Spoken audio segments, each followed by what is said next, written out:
First Timothy chapter 4, verse 11 to 16. I read, command and teach this thing. Let no one despise you for your youth, but set the believers an example in speech, in conduct, in love, in faith, in purity, until I come. Devote yourself to the public reading of Scripture, to exhortation, to teach. Do not neglect the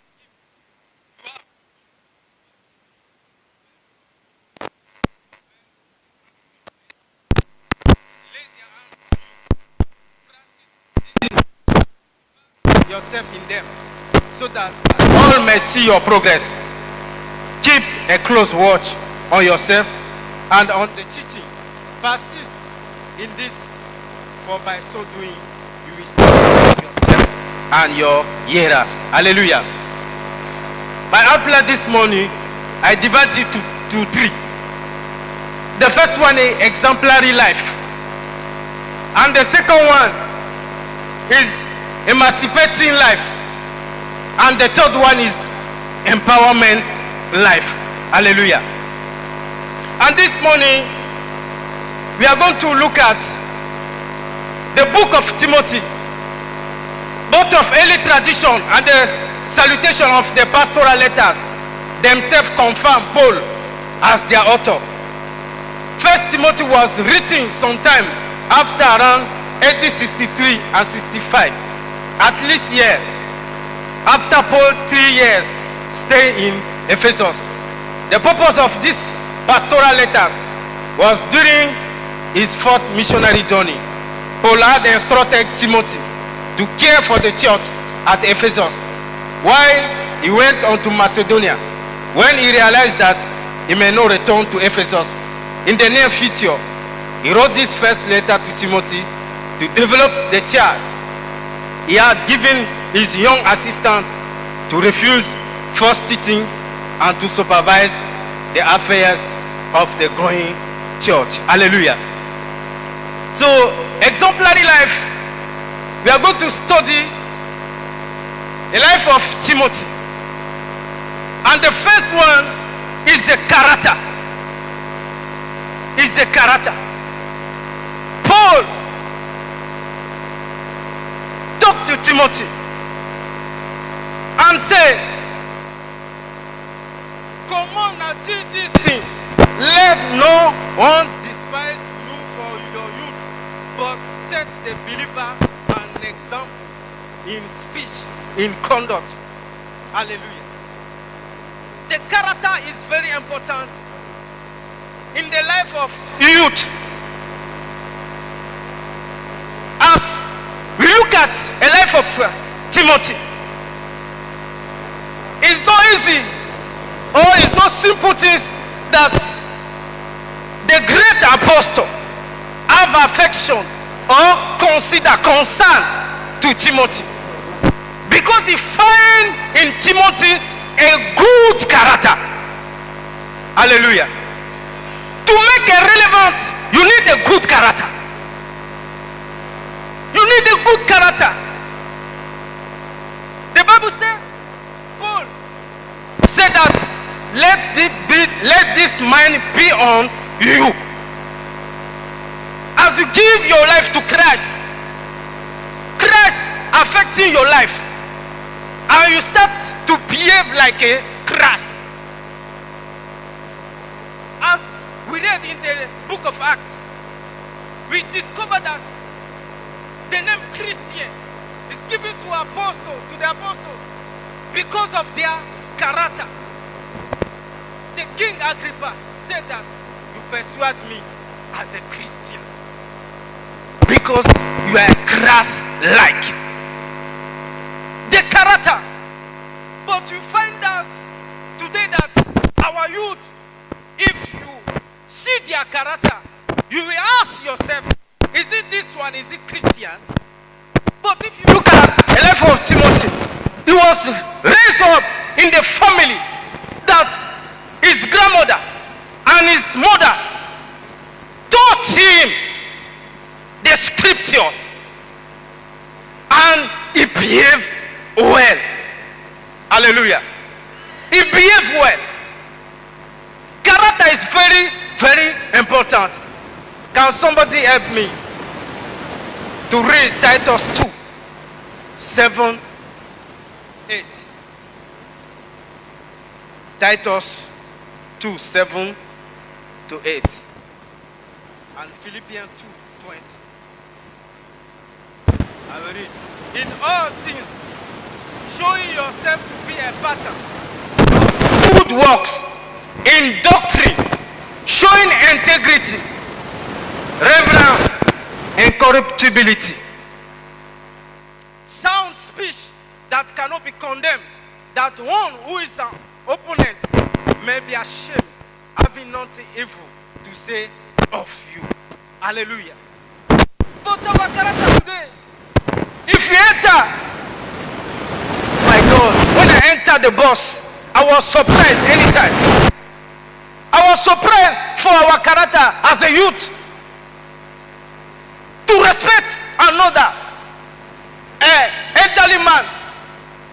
You know, when I came, the first thing, the two word Yoruba that I cannot forget. When I entered the bus and an elderly man came, I just say, maybe push small, I want to sit down.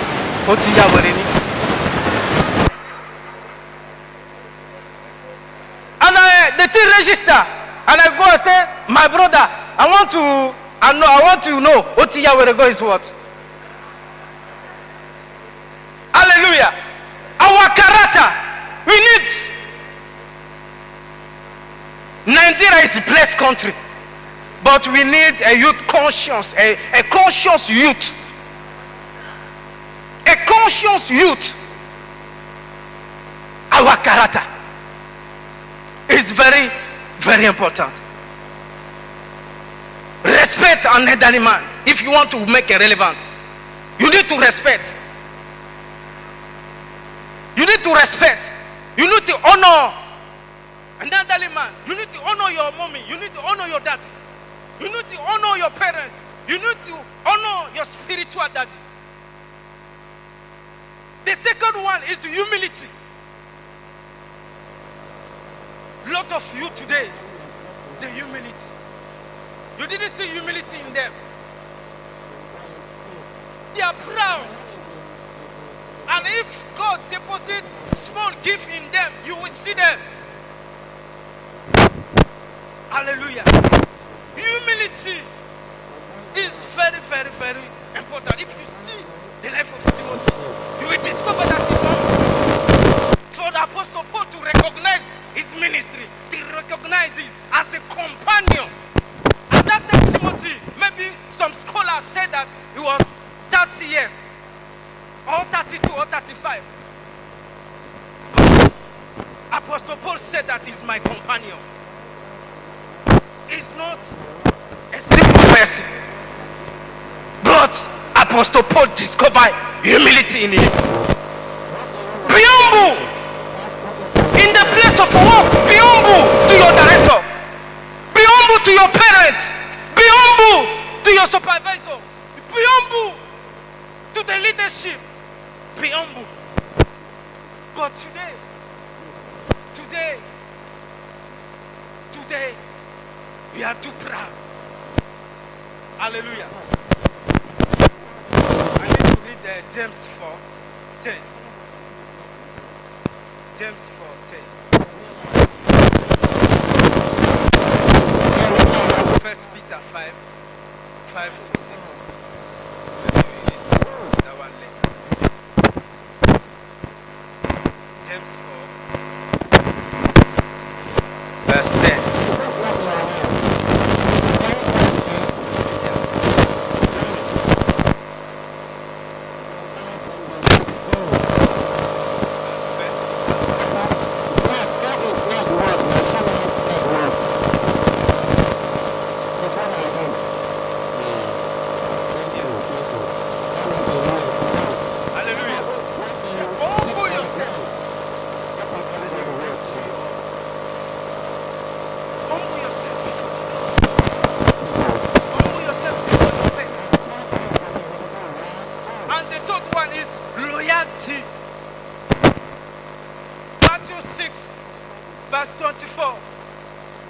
And Ruth 1:16 to 17.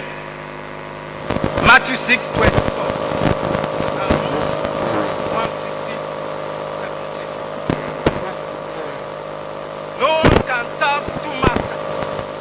For either he will hate the one and love the other, or else he will be loyal to the one and despise the other.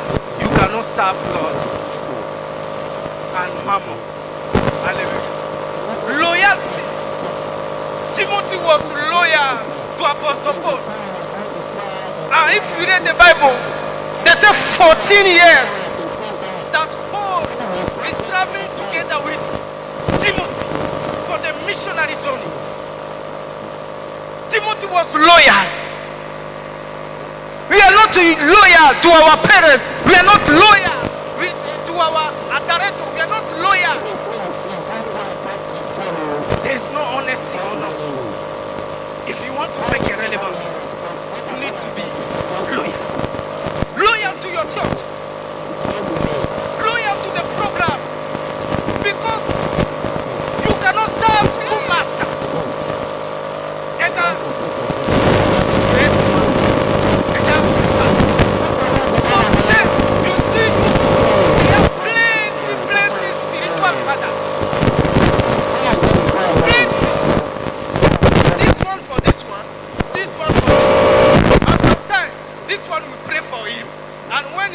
The blessing, he will leave this one. He said, this one is okay. Let me go and give time to this one. Or let me go and bless the big man of God. But he forgot that somebody in the prophet. We are not loyal. And we are parabolating in the church. Prayer station, elephant. Don't be loyal. Even stone cold. Even some problems rise. Be loyal. God will bless you. But today, you see they are not loyal. Even on Sunday, you will say like, we are doing competition. This Sunday I will come. This Sunday another one will come. We are doing competition to be irrelevant. Be loyal. In everything that you do, be loyal. The prayer section, be loyal. Everything you do, be loyal. You walk the place of God, be loyal.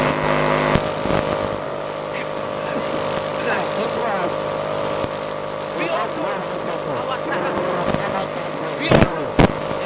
We need to change to be. We need to change.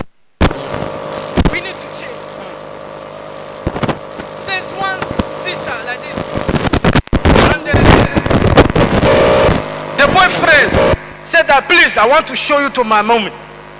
And maybe we are going to engage and get married. I say, look, I'm in the house, but I would like you to come. And this young lady, so prepare herself and enter the bus. And the boy's friend mommy went to the market to buy some things to prepare and receive this young lady. Because her son told her that she has visitor. Without knowing, this young lady entered the bus together with the mommy, but she doesn't know. And when the mommy entered and he saw the young lady, she didn't know, but she said, please, my daughter, just adjust yourself small. I want to sit down because my journey is too far. Hey, Mama, they send you to me. And they say, did he send you to me? Hey, go and tell them that you didn't see me. Oh. And after it, you know, the moment just try and manage himself and sit down. So they came out for the bus. And they find Okada. Keke. They find Keke. And with load, This young lady just pressed her phone and said, and the mommy said that, my load is too much. Just try her. I say, hey, Mama, you are a wish. Okay. The mommy just tried to manage herself. And they all reached the destination. The boyfriend came out. But the mommy don't know because she entered her room to drop the load. And when she came out, so the boyfriend took the lady. I said, okay, sit down.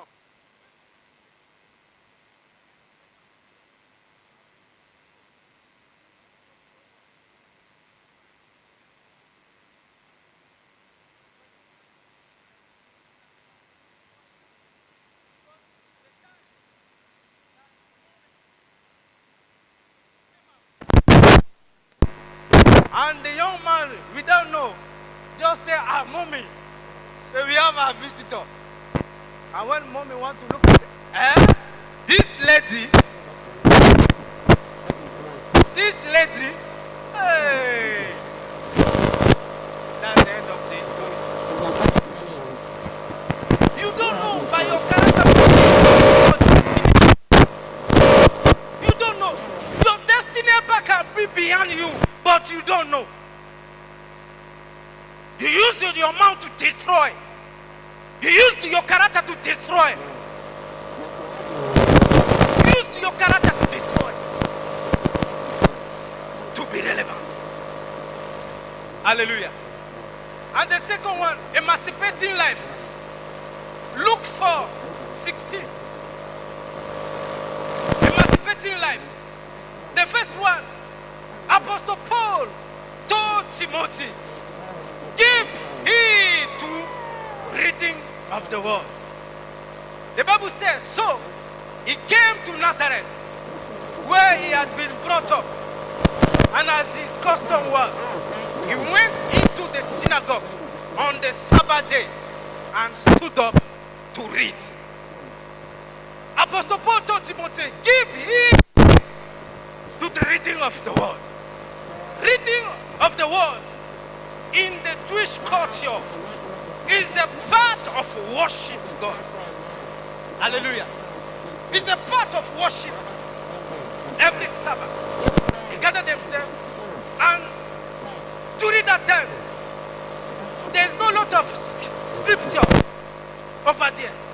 So they gather themselves inside the synagogue and they read the word of God. I was shocked when Deacon Kayode asked on Sunday, I said, who opened his Bible this morning? But I didn't see anybody. Hallelujah. We want to make it relevant. Give heed. It's very important. Read the word of God. Read the word of God. Morning, afternoon, evening, read the word of God. This church, what I discovered, God opened my eyes. This church did not preach the word of God, but hey, please, the statement. This church preached the word of God by practicing this. Hallelujah. I want to say, you preach the word and you practice this. What I discovered in this church. Hallelujah. It's very, very important. Read the word of God. Read the word of God to build yourself. M.M. Macpherson said, you pray, you are talking to God. When you read the word of God, it's God that is talking to you. It's God that is talking to you. The secret of David is the word of God. You want to make a relevance, read the word of God. And the second one, give heed to exhortation. 2 Timothy 4.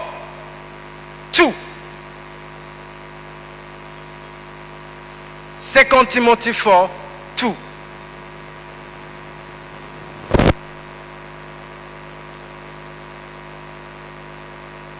Preach the word. Be ready in season and out of season. Convince, rebuke, exhort with all long suffering and teaching. Paul told Timothy, said, you should be ready in every season. You are youth. You need to exhort. You need to read Bible. You need to exhort. Everywhere where you find yourself, you need to exhort. Don't all your lights are put under the table. It's very, very important. If I told you that I'm a director of mission, you will not believe me. As a young I am.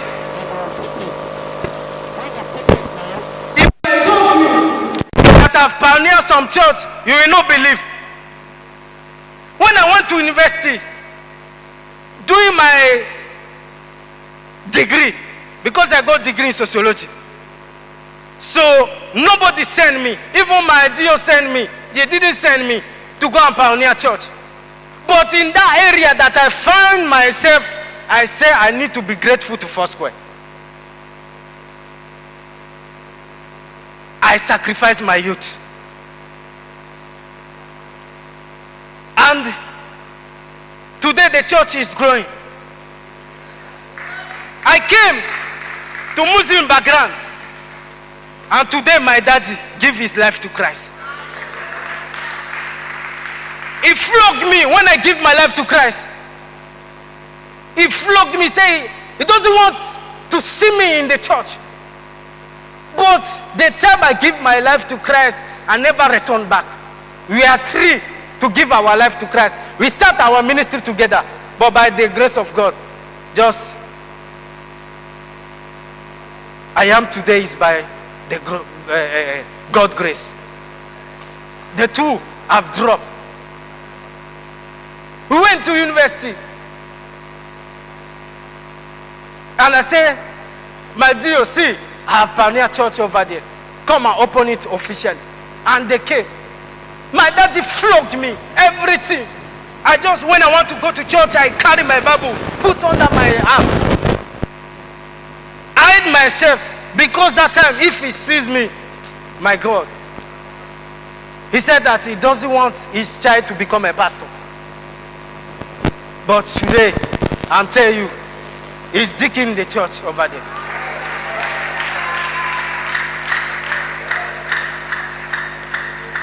Give heed. The third one, give heed to teaching. Teach others.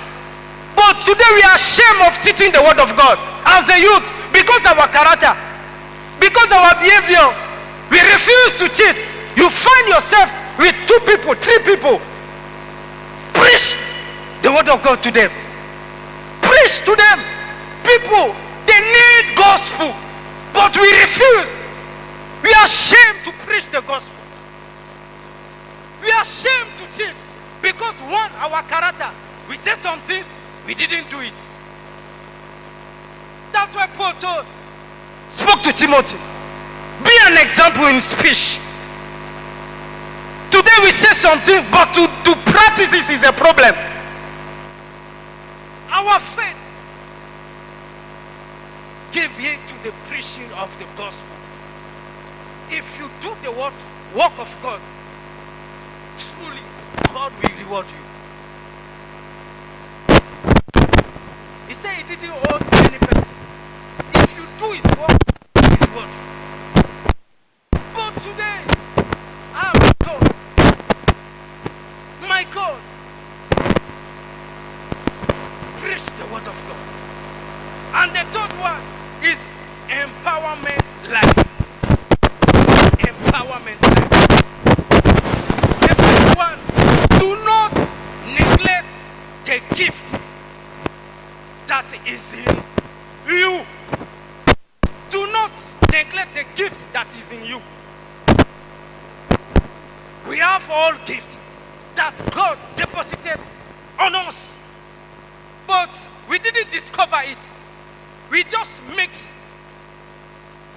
If God called you to come and clean the church, do it faithfully. If God called you as prayer warriors, do it faithfully. We had gifts, but today we run up and down. We run up and down.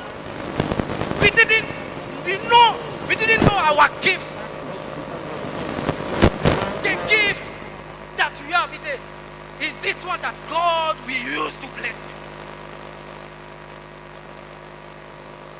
Ask God to open your eye and discover your gift.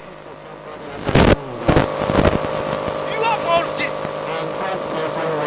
To serve God is not that you come here and preach the gospel that know that you serve God. No. My brother and sister, you have gift. It's to support. It's to pray. It's to pray. It's the gospel. It's to teach. You have all gift. Serve God.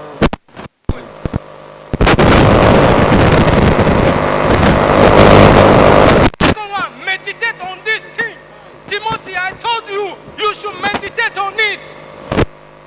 The twitch cut you. Or if you see Muslim, when he is reading Quran, you know, sometimes he just say some things. He just is meditating the verse inside him. You will see. He will read these things. That's the meditation. Meditate this thing. Meditate the word of God. If you want to be relevant, meditate in it. The word of God be part of you.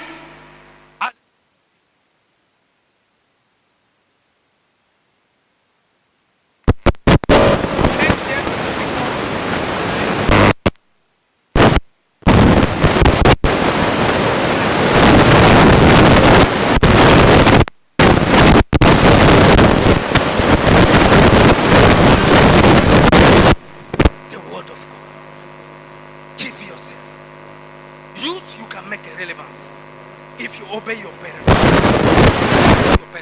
if you serve God, the gift that is you today, if you ask,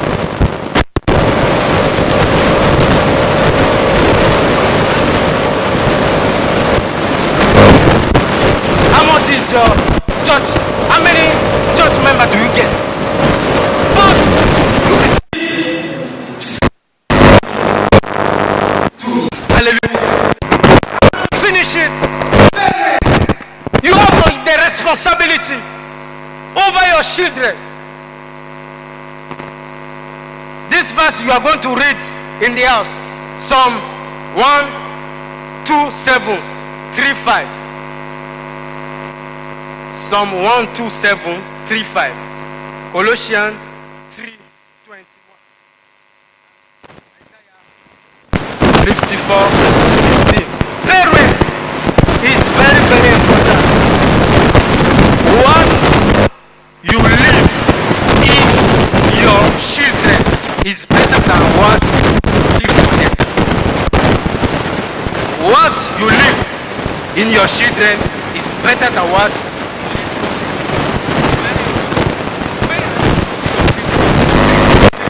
to youth. Pay attention to them.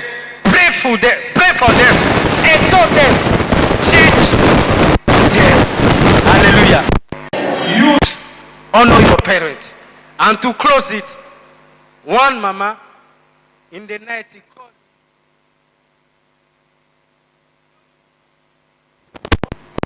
The mama, I said, pick, see sometime. And the pig, he said, Mama, why are you disturbing me? Why are you disturbing me when I'm sleeping? And the mama said, okay, because 9 months you were inside my tummy, you disturbing me. And I help you. Today I just want to call you to hear your voice. You don't know. That mama want to pass on. That is the last word that he caused his children to discuss with him, bless him, and to say some things relevant to him. And the youth, he said that, Mama, why are you disturbing me? And the following day, when he want to go there, he just see people around. They were crying. He said, what happened? It's your mom. Please respect our parents. We need to pray. God bless you.